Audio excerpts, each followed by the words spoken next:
बोल बांके बिहारी लाल की जय।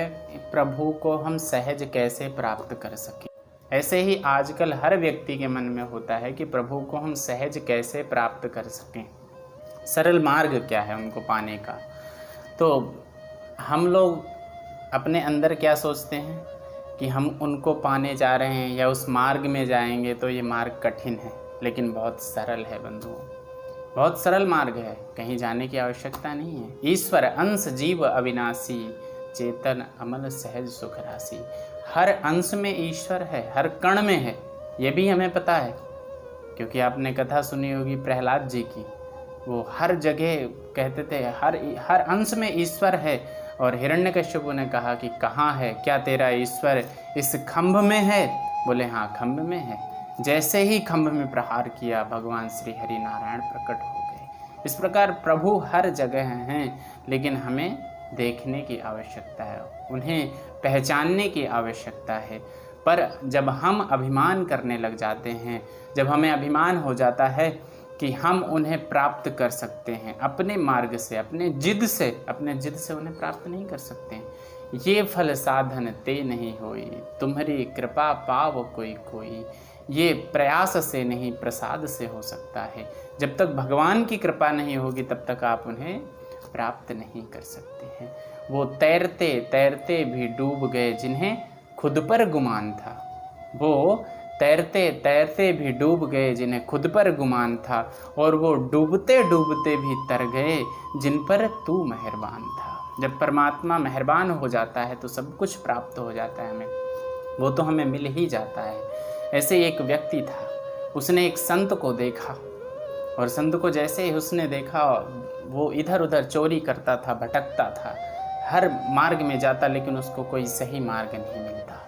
एक दिन उसने एक संत को जाकर देखा कि ये संत केवल बैठे रहते हैं, इनके पास आकर कोई आता है इनको भोजन देता है, कोई आता है इनको वस्त्र देता है। इस प्रकार देखकर वो प्रसन्न हुआ और बोला, सबसे अच्छा साधन है ये तो बहुत सरल मार्ग है, ये साधन मैं क्यों ना कर लूँ, मैं भटकता रहता हूँ इधर उधर, अगर मैं चाहूँ ये कर लूँ। और गया मार्ग, वहाँ पर एक बाजार में जाकर भगवा वस्त्र पहना और जाकर एक स्थान पर बैठ गया। और जैसे ही स्थान पर बैठा, वो तो ढोंगी था, ढोंग शुरू कर दिया उसने, मृदंग करताल लेके राधे राधे राधे राधे जपता इधर उधर फिरने लगा।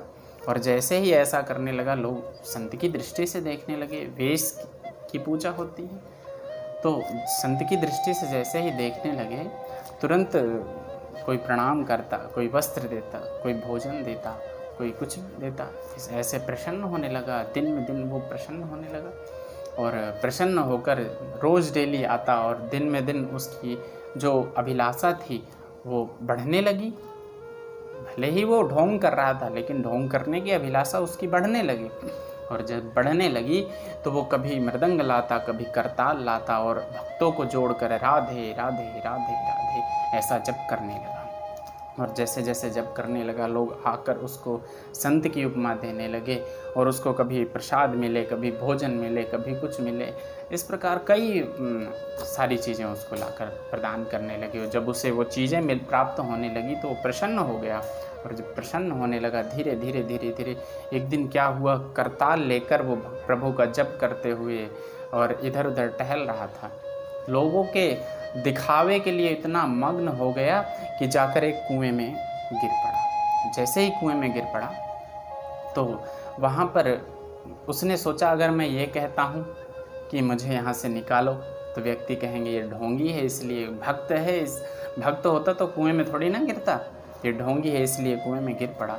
इसलिए वहीं से कहने लगा, वाह प्रभु आपके कितने सुंदर कुंडल हैं, वाह प्रभु आपके कितने सुंदर मुकुट हैं, वाह प्रभु आपके हार तो मोतियों के हैं, हीरे जवाहरात के हैं।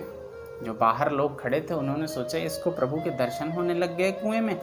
ऐसा सोच के एक व्यक्ति नीचे कूदा, और जैसे ही नीचे कूदा, उसने नीचे देखा, उसको कुछ दिखाई नहीं दे रहा था। पर उसको लगा, अगर मैं कहता हूँ मुझे कुछ भी दिखाई नहीं दे रहा है तो हर व्यक्ति कहेंगे कि मैं पापी हूँ, और ये संत पुण्य आत्मा है, इसलिए संत को दर्शन हो रहे हैं और मुझे नहीं हो रहे हैं।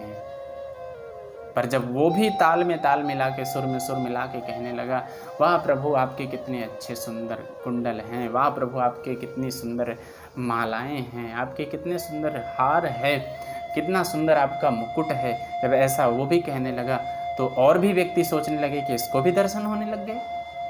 एक व्यक्ति और कूदा और जैसे ही नीचे जाके उसने देखा उसको कुछ नहीं दिखाई दे रहा था, पर वो ये सोचने लगा कि अगर मैं कहूँगा मुझे दर्शन नहीं हो रहे हैं तो वो ये सोचेगा और ऊपर जो लोग हैं वो ये सोचेंगे कि मैं पापी हूँ, ये दोनों पुण्यात्मा है, इसलिए प्रभु के इनको दर्शन हो रहे हैं।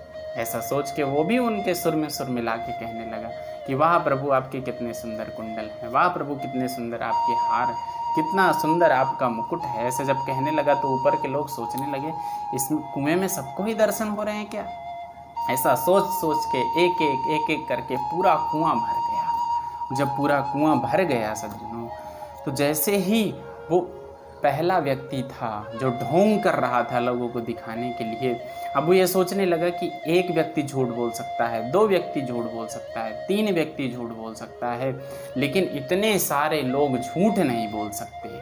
इसका मतलब यह है कि ठाकुर जी सबको दर्शन दे रहे हैं, मैं ही एक पापी हूँ जो मुझे प्रभु दर्शन नहीं दे रहे हैं। उसके मन में इतनी अभिलाषा जागृत हुई, इतनी प्रभु को पाने की इतनी ललक, इतनी चाहत प्राप्त हुई कि तुरंत जब रुदन करने लगा तो प्रभु स्वयं वहाँ पर प्रकट हुए। बोलो बांके बिहारी लाल की।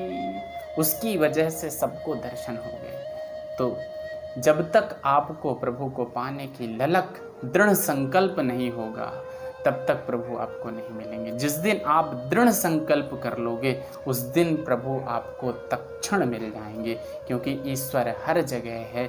हमें समझने, देखने और प्राप्त करने की शक्ति चाहिए और वो शक्ति प्रभु देगा। और दृढ़ संकल्प करके जब हम प्रभु को प्रार्थना करेंगे तो अवश्य ही हमें प्राप्त हो जाएंगे।